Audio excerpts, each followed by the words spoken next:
Kabuhayan naman po ng ilang manggagawang Dagupeño apektado pa rin ng habagat at Tropical Depression Luis. Para sa detalye ng balitang yan, kasama natin Idol Kate Dispo. 104.7 IFM Report.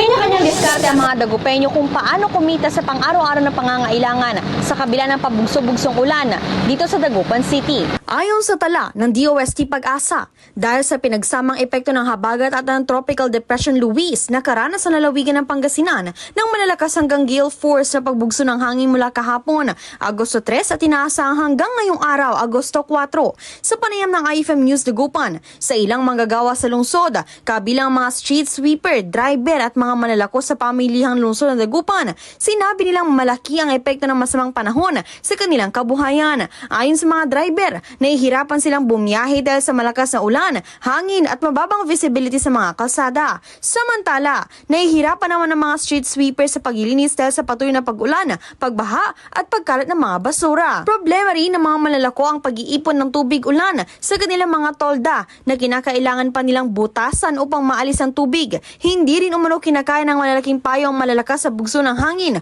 dahilan upang mabasa ang kanilang mga paninda. Bukod dito, sinabi rin ng mga negosyante na kakaunti ang kanilang mga mamimili habang ang ilan sa kanilang mga paninda ay nababasa na nasisira dahil sa ulan.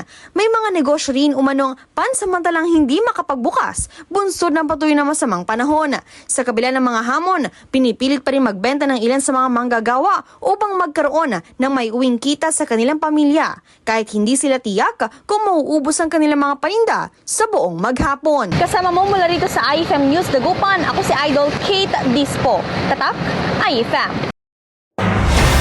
IFM News. IFM News. IFM News.